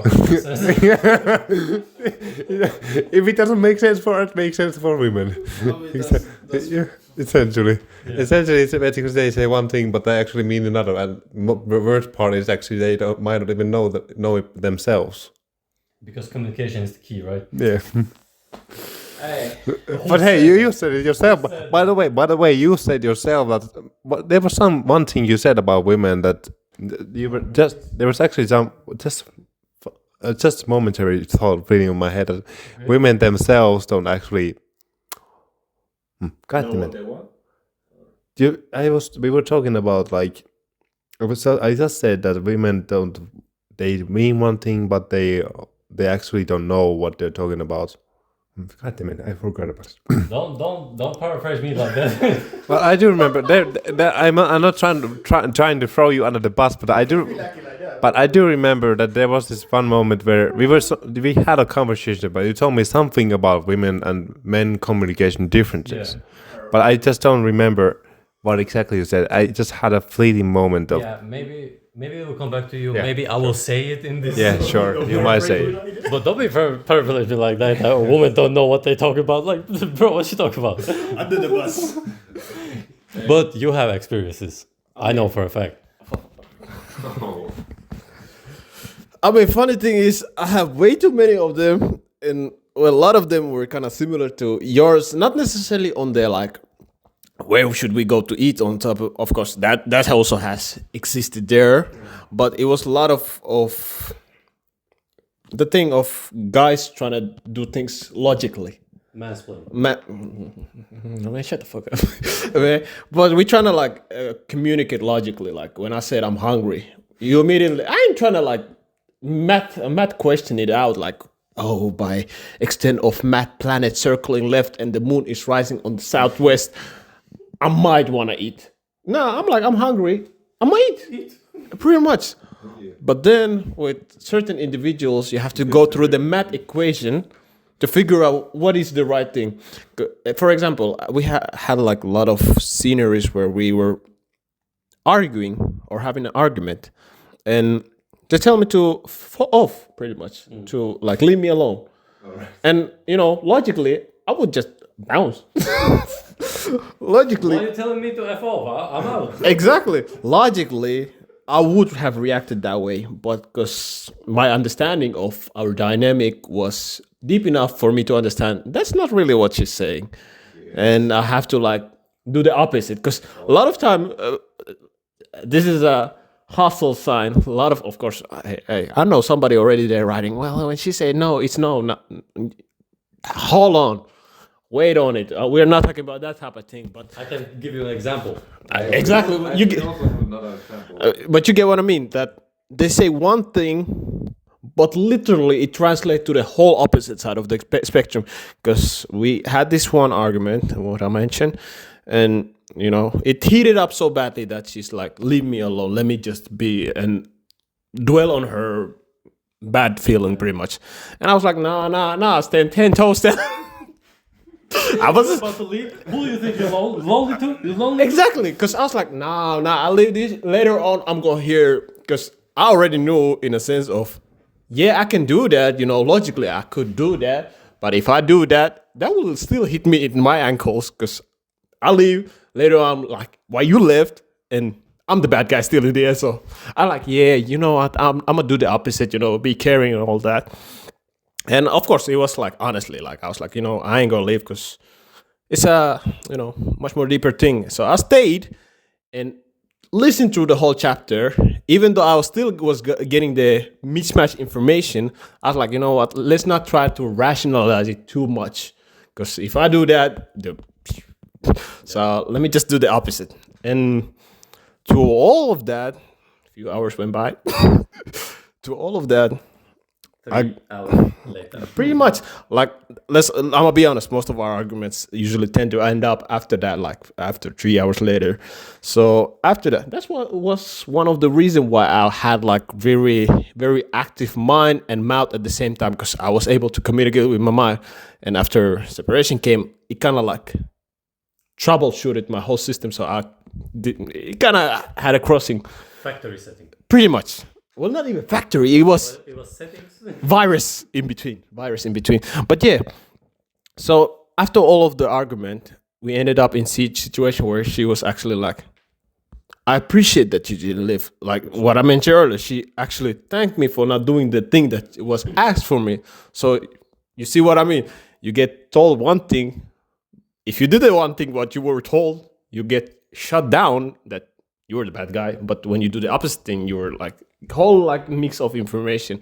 And that wasn't even the baddest, man. There was that was at least something that came to my mind right now. But bro, I'm telling you, there were way too many of them. Way too many of like mismatched We don't need to go. like way too many of like, and a lot of them was involved on the part of me talking logically, or me trying to figure things logically. Like for example, when as a guys, when we see a problem, we try to fix it. Simple of that. Yeah. With a female, you do not try to fix everything. No, you don't. Just Yeah, we could excuse it back in the days. We were young, but also we gotta understand as a guys as well. I see a problem. I ain't gonna dwell on it. Like, let me just feel it. Because the thing is, I'm guessing what you were earlier trying to say about ideal is like, it's not about the things that you say. It's more about the way the thing was said. The first is who said it. Yeah, the big Then mess. afterwards, Yeah. The second most important part is how they were said, and then the last part is what said. And we also ended up in a lot of argument about that actually. On if it wasn't about who said it, it was about how was said it. Even though the whole information that, for example, I said something which was facts, but the way that I said it was something that wasn't perceived correctly, because in that heated moment the emotions were high, things were caught off wrong. Oh, you said that thing with a higher tone that you were supposed to say. No, but actually a lot of things went like that. Like, you know, the other individual usually perceive the way you speak, especially in heated moment. You mentioned before, in heated moment, even the simplest things sound off a little bit. Even though, let's say 100 times you'll be saying, hey, yo, man, you mad stupid. And let's say by years you have learned that me saying that doesn't mean anything bad. But in heated moment, you say that thing one time, everybody go.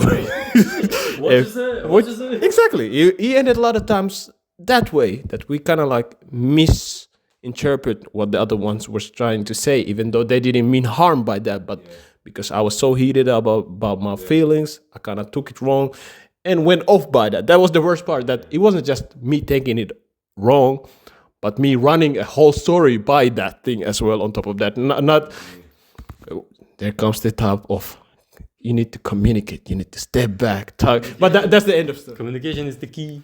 But yeah, I think that you touched on something very essential. You also need to be very aware of what happens there. Or what happens on the level of your thoughts, what happens on the level of your emotions. You actually need to take responsibility for your thoughts, because your thoughts evoke emotions, etc., and vice versa. So you need to be very careful what you let on your mind, because if you just let your mind run like on autopilot, that it's very easy for your mind to start building those stories of, for example, if you have very low self-esteem, you are more likely to start projecting your irrational thoughts onto other people, especially your partner says something that usually is very neutral, but to you, you have a personal history or trauma about it. She says something in a certain way. You might say, oh, you bitch. Why you say that, you know? He said it. I'm just paraphrasing, like, for example.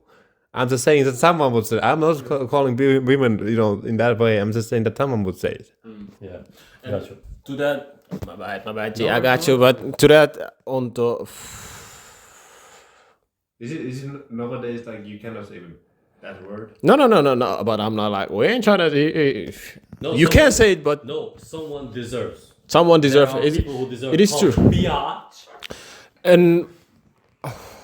what just Guru said? So, But my point was that happened to you that you have I had the thought, and you are projecting your own insecurities onto her because you are too much buying. Appreciate it, got you. So what I remember about the partner thing, because, you know, with friends, the emotion is not that well involved into the way I speak constantly. Like, I'm not that emotional all the time. Like, you might say, fuck you, I'm like, cool, bet. But with the partner, you know, you might not be there, but let me send the plugs to you. So with your partner, when you are having a heated debate, you kind of like revolve everything, basically every trauma, every other pretty much bullshit into that person, because you're that deep with them, but at the same time, you kind of put them into the worst position as well at the same time. So in a lot of cases, you end up saying things that you wouldn't necessarily be saying things, for example, to your close friends. And shit. You're telling the projection that happens in the partnership when you have that high emotions, and they are more deeper with that person. True. Yeah. Even though I believe that we three have a good chemistry and good friendship, you still wouldn't, I would say, have the same kind of connection with me against with the partner that you're romantically with. But when you're romantically involved with someone, it's more like souls dancing with one another. Poetic, yes. Like, I mean, relatable. But I definitely kind of relate to that because in 2018 and 2017, when we were dating, man, I was emotional mess, and it all came out, all came pouring in, and she pretty much became my involuntary therapist in a way, telling all that shit I had been holding in for years, for less than 4 years actually. So it wasn't an optimal situation. She had her own baggage as well, which made it much worse. So everyone had, but you know, can you imagine that kind of very very uneven? Well, you can. Trust me, bro. We had the baggage from Bible. Yeah. Anyway, Have you seen his car?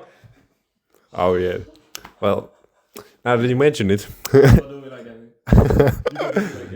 now everybody's getting thrown under the bus. But Yes. yeah. Anyways. Yeah, like you said, that no means no. There's a funny, there's a comedian, Bill Burr. I don't know if you guys know Bill Burr. Never heard. But one of the best comedians, and he had a joke about this, but it was half true. When somebody says no, that means no. But if a woman, for example, I'm taking it. No, oh my God, stop it. No, no, hey, stop it. No. That usually that usually doesn't mean no. But no, it's no.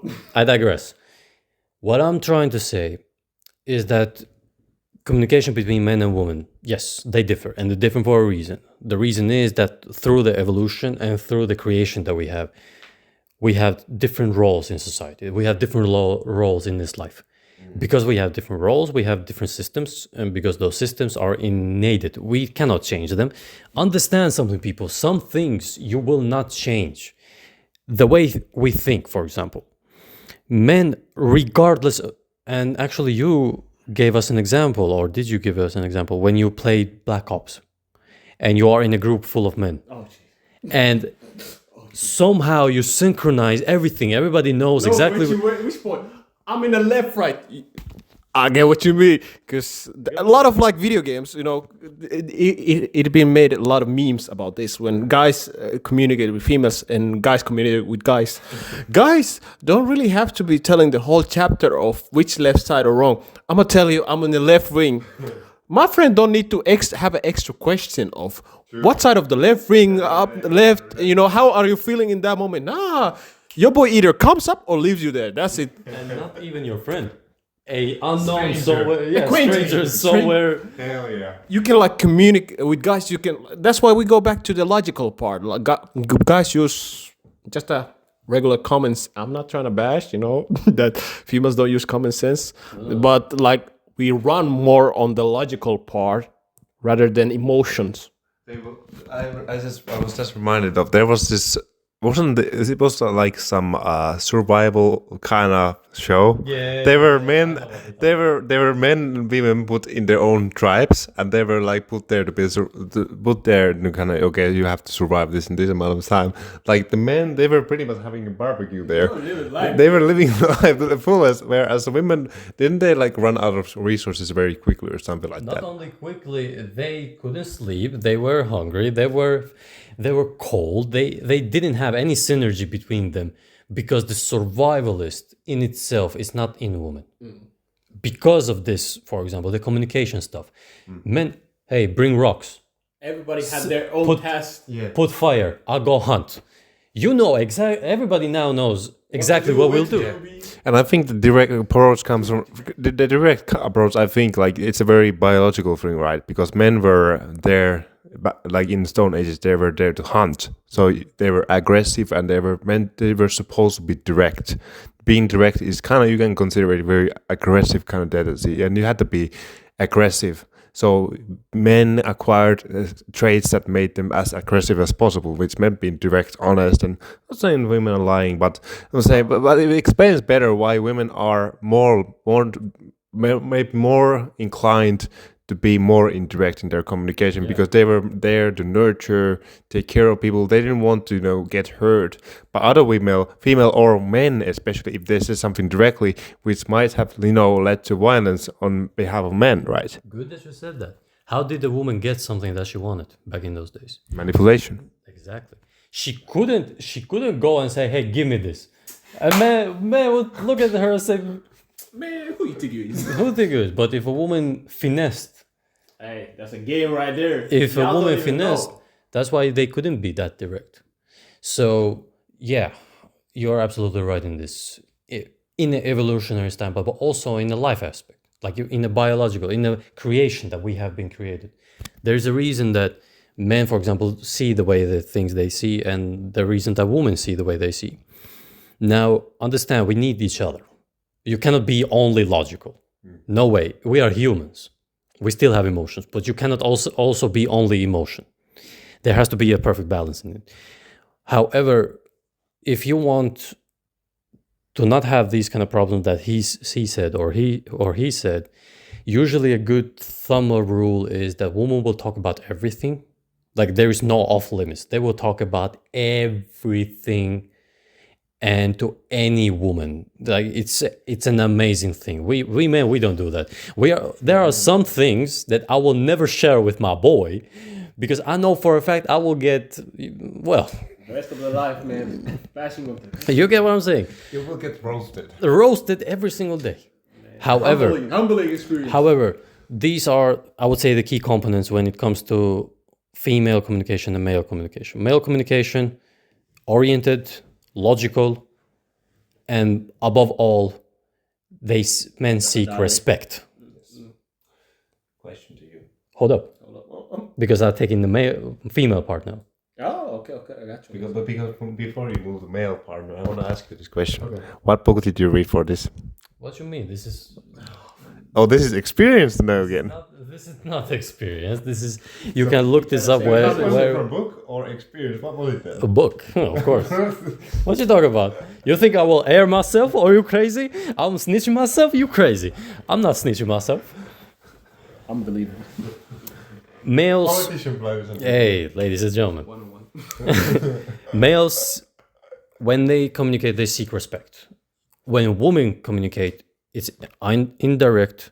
It's more of a, usually it's more of a venting thing than anything else. And I know when I say this, a lot of guys will say, yeah, that's true.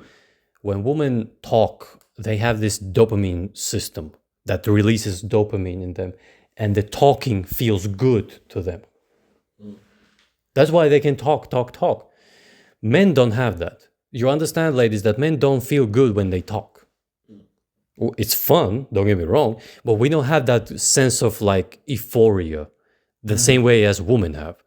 That's why and the reason is because women has to talk to their children, because women raised the children. So it's kind of like self-nurturing kind of thing. It's a more self-nurturing and more, That's why gossips are running harder in like female groups than guy groups. for example.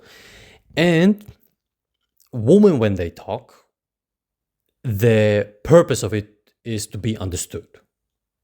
Respect, desired, all these things, are big components. Same thing as for males. Understood, desired. But the main reason is to be understood. Men, to be respected. So these things, then you can see that, for example, when a woman of your choice, of your partner, of a woman that you are hanging with, if she comes with a problem, you just listen to a problem. If she asks you, how would you do this? Different story, right? But when she starts to vent off, you just be quiet and listen. If you're doing something, then you can say to your woman that, hey, I'm doing this. What about later? Well, it's not later. I'm doing this. So these are, I would say, some minor adjustments that will play a major role. Actually, I had now you rerun because the Puru thing. I remember it when Puru said it, but then I forgot about it. But when you rerun, I connected to what Puru said, and I remember. Thank you. So the thing that I actually wanted to say earlier was actually about validation, because people actually want to feel validated, and that was some. Even though what they say don't make any sense to you, and you do not agree with it in any type of form, but you still have to somehow validate their feelings about the subject. And that was something that I had issue with in my relationship constantly. I kind of, okay, I'm taking my part on accepting that I have felt in something was to validate. Who is perfect? I mean, that's part of growing up.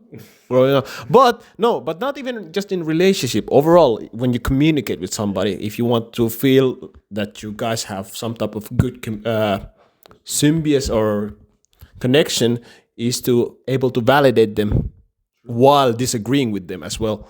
Because that was something I had a lot of issues in my relationship. I automatically, when I had something that I disagree with, the logical part of me, man, you dumb, man.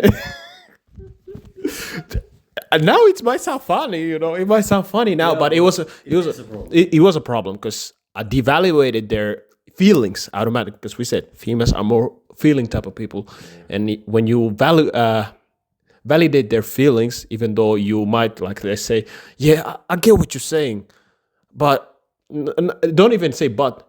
And I agree to an extent, but I also disagree. You validate their feeling, so they might be, yeah, what I say was right, But you get what I mean. You need to do that because you're showing kind of respect to a degree to what they're thinking. Well, think about this. Now I'm telling you, you're saying all this. Man, you dumb. Immediately you will say, well, hold up, why I'm dumb? Hey, yo, bro, what you mean by that? If I say that, hey, I understand your point. However, I don't see it the same way. You see how immediately? Yeah, exactly. It's different because it allows me to also kind of like understand, okay. So what I said wasn't wrong, but you are not in the same chapter with me. So my message went through, but you are not in the same chapter with me necessarily.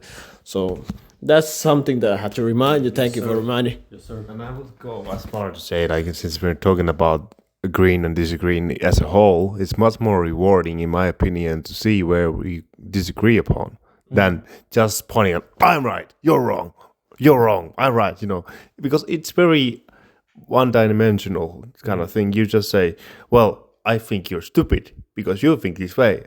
You're not thinking the way I think. What is wrong with you?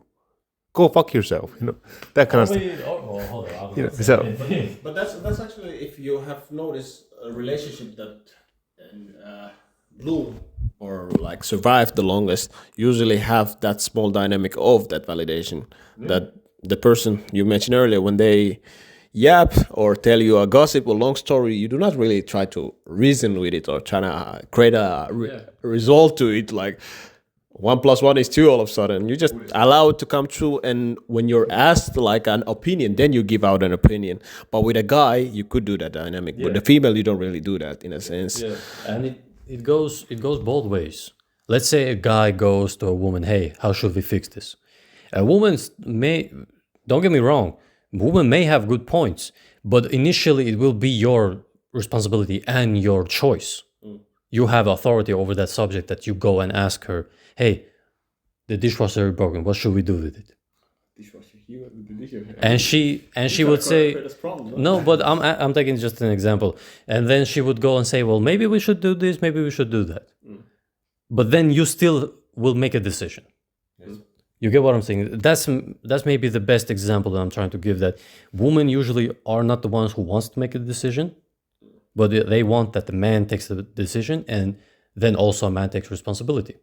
I would say, like, in a way of, yes, that you should be the one making the decision, or at least a male figure to make a decision at the end of the run, but also for them to have some kind of opinion on it or like thought on it. What you think about the dishwasher? Pretty much, You see what I'm saying? Dishwasher. You see what I'm saying? However, then you asked me something, that how or what can we do to improve? And what you say about this, we can give like a general knowledge, but then we can have listeners a challenge. One thing that they can do to become better communications. What you say about this? Okay. So the general knowledge in to become a better communicator, this may sound plain and simple, but just communicate more. Communicate, but there's a but. Hold up, before you get too excited again. Observe it. Analyze it. You just go and talk and talk and talk. That's not communication. You communicate.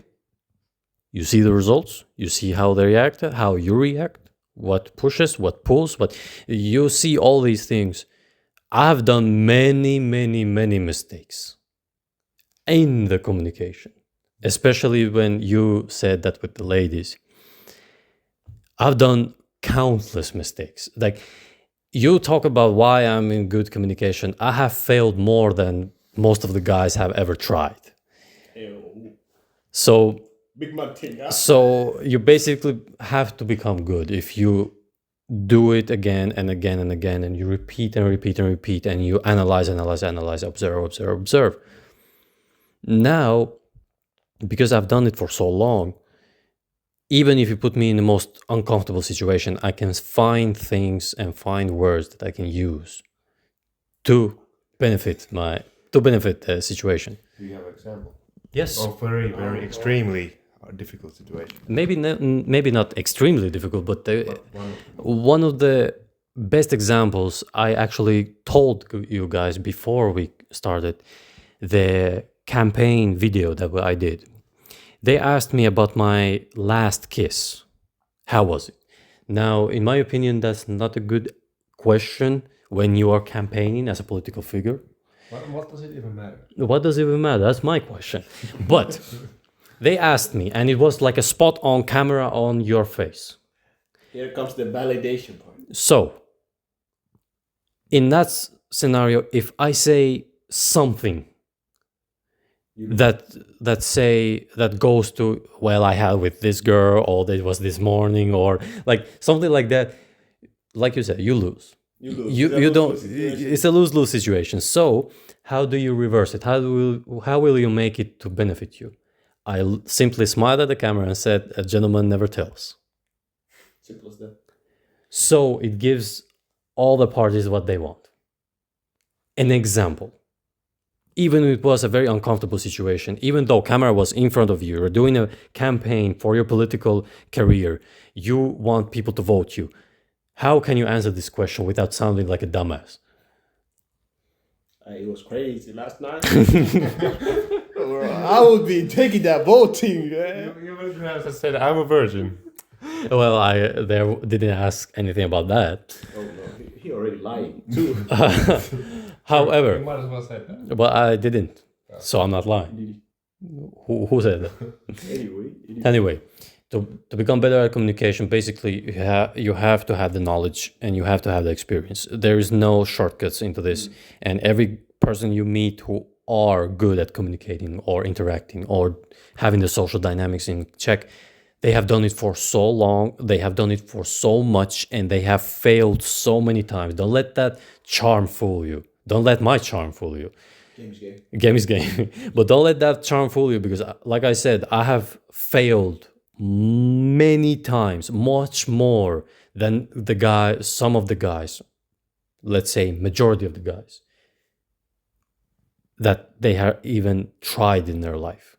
I have failed more than they have tried.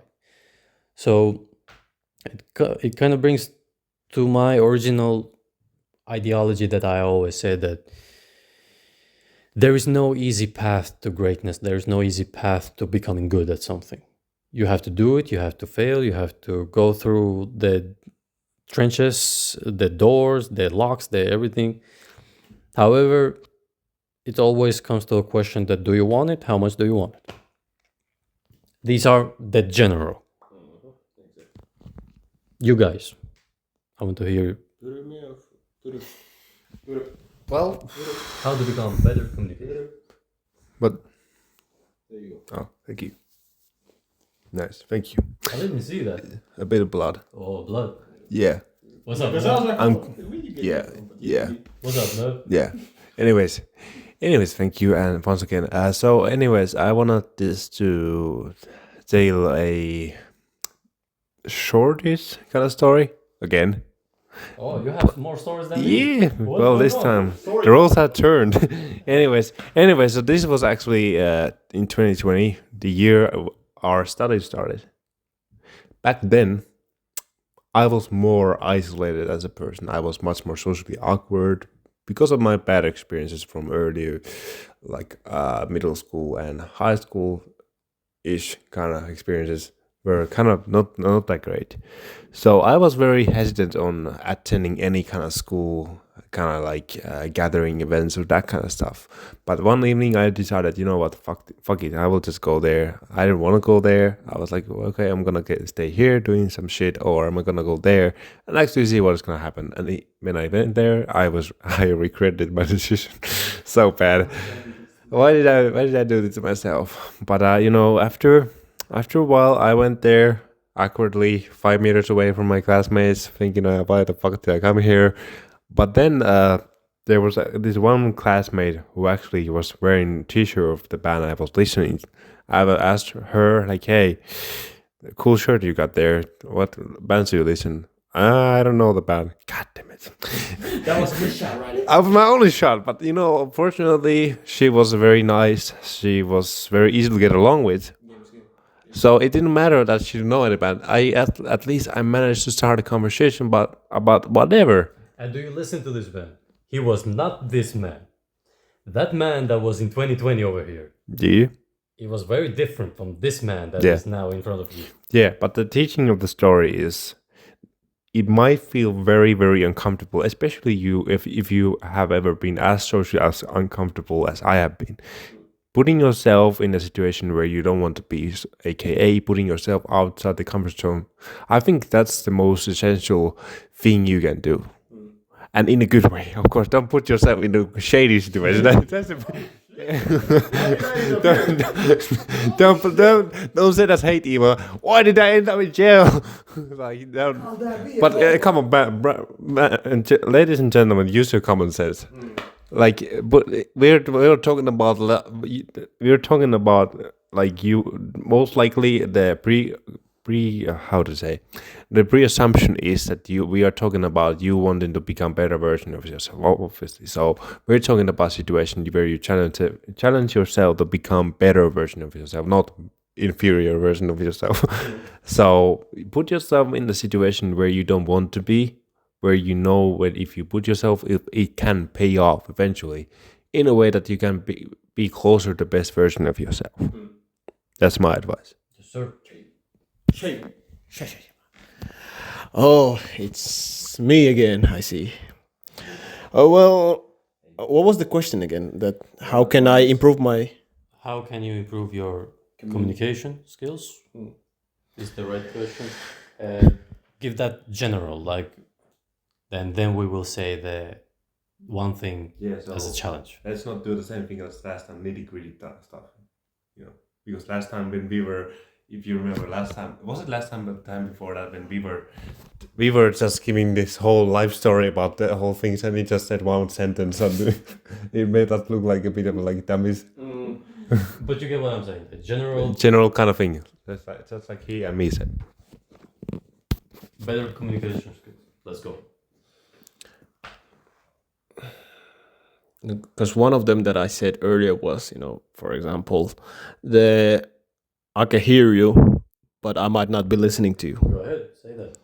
Well, I said it now. How am I going to say it? So basically become the version that people want to listen to. No, not necessarily that, but... He will say like, oh yeah, sure.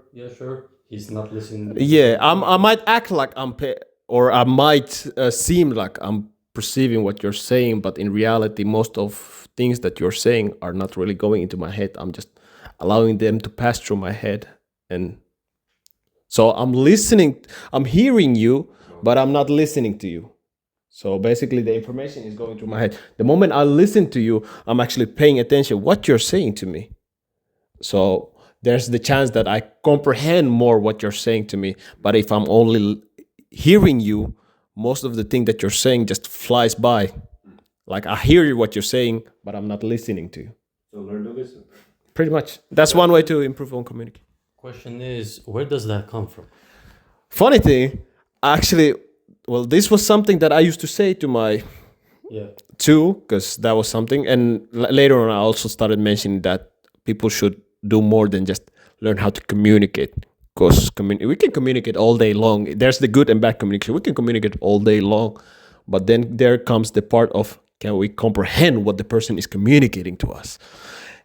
And the listening thing, actually, another artist said it, and you wouldn't guess who said it. Lil Wayne. Because Lil Wayne, surprisingly, is very articulated person. Even though I'm like even surprised sometimes. Like he's even surprised about himself too. That's how bad it is. You know, when you surprise yourself by your own sentences, like, did I say that? Did I say that? Yeah. Like he said, he did that actually in like an interview. He was looking at this fine lady, or like, was it a host that was fine? He was like, "Ooh, damn!" You know, you could see like he was the guy was telling him something, but he was looking that way, and he was like, "Lil Wayne, you know, you gotta, you know, like you're not even paying attention and so on. I'm looking at her because you're beautiful, but I'm listening to you."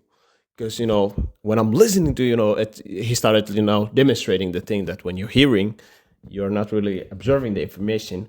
But when you're listening to the person, you can be doing anything else at the same time. But when you're listening to them, you're actually observing the information while doing something else. That's why some people be using audiobooks.